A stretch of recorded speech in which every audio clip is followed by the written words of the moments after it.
Hey folks, Ryan Kennedy here. Welcome back to the show. Today I'm talking about blood pressure. A lot of people have come to me for help who have high blood pressure. And so they're on these blood pressure lowering medications, these pharmaceutical drugs that are supposed to help manage their blood pressure. Now, I know that their bodies are not deficient in these pharmaceutical drugs. So the better question is, why do you have high blood pressure? And I'm going to go over a few of the potential reasons for anyone listening to this that might be in that camp. And I'm also going to go over some natural health strategies to help normalize your blood pressure so that you can really get to the root cause of the problem and not have to be taking a pharmaceutical medication for the rest of your life. Now, if you decide, hey, Ron, I like this pharmaceutical drug, I want to keep taking it, you keep taking it. I'm not here to tell anyone what to do with their medications. That's not legal. That's not within my scope. And that is not what this is about. In fact, if you're listening to this, odds are I probably don't even know you. So don't take this as any type of advice or any type of guidance. This is simply information. Now, blood pressure is typically measured in a ratio where you're looking at your systolic and your diastolic. And so the medical system will tell you 120/80 is normal blood pressure.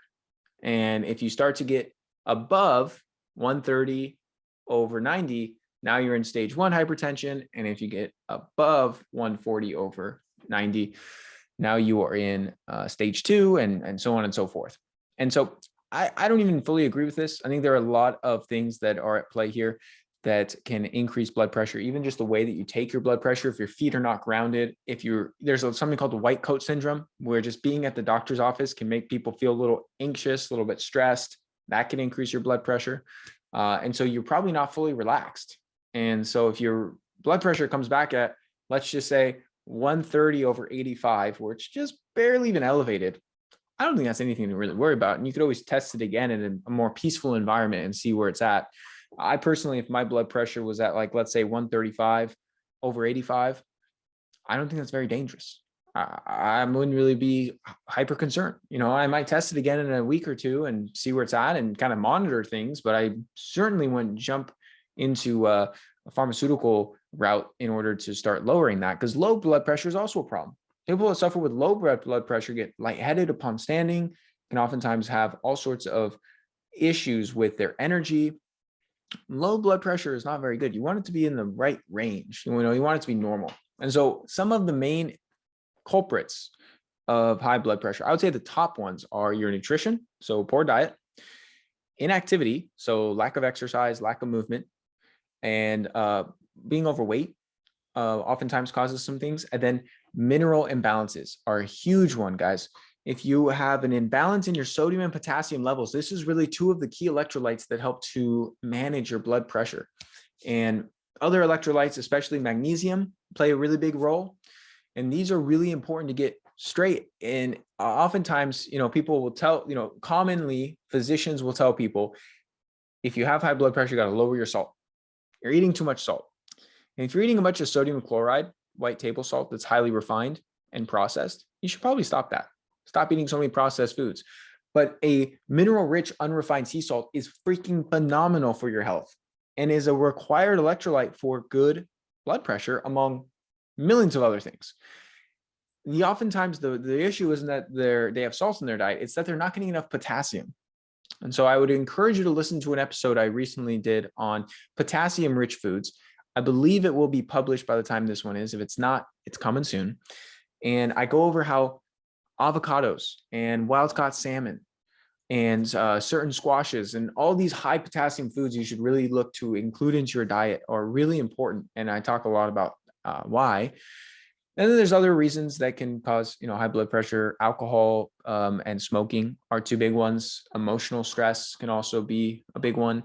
And so let's get to the good stuff. How can you fix it? What are the solutions? Well, first of all, you would want to do the opposite of what's causing your blood pressure. So if you don't exercise, you don't move very much, you're very inactive, you live a very sedentary lifestyle, get off your ass and start moving.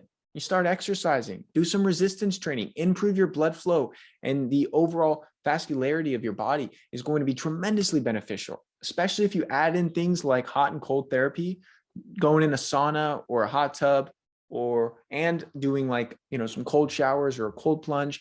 Phenomenal when you get that vasodilation and vasoconstriction. It's like training your blood vessels and really helping to normalize blood pressure, among multitude of other benefits. You can also improve your diet. If you're eating a lot of processed junk food and you're not getting very good micronutrients, you might want to start taking some supplements and eating a better diet, lower inflammatory foods, doing something where somewhat of a Mediterranean-esque type of diet, where you got some good plant foods, some good fruits, you bringing in some good quality meats and some wild-caught fish, some eggs. Fantastic. And on the topic of fish, one of my favorite supplements when it comes to normalizing blood pressure is fish oil, because high quality EPA and DHA from a good quality fish oil helps to normalize blood viscosity. And many people will say fish oil is a blood thinner. You shouldn't take fish oil before surgery because it thins your blood. Fish oil does not thin your blood, folks. It normalizes blood viscosity. So if you have thin blood, it won't thin it more. If you have blood that's too thick, it's causing some of the high blood pressure, it'll help to normalize that and help to improve blood flow. Hence why a lot of studies show fish oil having positive impacts on your cardiovascular health. There's lots of benefits to your brain and to your skin and to all sorts of other things. So my favorite is Carlson cod liver oil. Their lemon cod liver oil. I add it to my smoothie just about every day. Freaking fantastic. You can also just start eating some more wild caught fish, some salmon, some sardines, some cod, some mahi-mahi, some mackerel, all sorts of good options. The next thing I would suggest, pump up your potassium, ideally through food sources. Avocados are the best source. Eat an avocado a day or half an avocado a day. Great source of potassium. Bananas, not so good. Decent source of potassium. They're overrated with the potassium, folks. I'm doing a whole episode on this. I already recorded. I'm going to do my best to make sure it's already published by the time this goes live, so you can reference that on the top potassium foods. Salmon is another good one. Acorn squash is pretty good. There's a handful I go over it that are some of my favorites. And then up your magnesium. Magnesium is absolutely critical for so many functions in the body, blood pressure included. So start taking a couple 100 milligrams of magnesium in the morning, a couple 100 milligrams in the evening is what I do. And I find that very effective. I like a product called Magnesium Breakthrough, which combines 7 bioactive forms of magnesium. I also like one called Magnesium Glycinate. I get from Pure Encapsulations, fantastic magnesium products. If you have issues with bowel mobility, you get some constipation, you might want to bring in some magnesium citrate, keep those bowels moving. Those are all fantastic ways to get some magnesium in and to ultimately help with your blood pressure. And then, the other things are pretty self-explanatory. Like I said, if you're smoking cigarettes, if you're drinking a bunch of alcohol, well, there you go. Cut those out. Minimize those. That could be the cause. Maybe you have a lot of emotional stress. Do some meditation, some breath work, some exercise, some journaling, get some sun exposure. The sun, guys, is fantastic for your cardiovascular health and really helps to improve what's called nitric oxide, which is like freaking, think of it like Viagra. It's great for your blood flow. It's great for your blood viscosity. It's fantastic for all sorts of things. So those are some general tips. For the most part, if you just apply a lot of the strategies to living a healthy, well-balanced lifestyle, things like high blood pressure will begin to normalize. And there are some genetic situations where maybe you do all these things and you still have high blood pressure, and maybe you talk with your physician and medication is right for you. I'm not here to say it's not. I'm just trying to tell you some strategies that I think are going to be overall more beneficial in your general wellness, your overall health, and provide a multitude of other benefits in addition to normalizing blood pressure. Thank you so much for tuning into today's episode. If you found it helpful, please share it along to anyone else you believe it can serve. You can submit your own question to be answered on the show by going to ryankennedyhealth.com/podcast. Be sure to subscribe and leave a review for the show. Your feedback helps to support me on my mission to positively impact as many people as possible with this information. Please note, the information depicted in this episode is purely for informational purposes only. Please consult your healthcare professional before making any changes to your lifestyle or routine.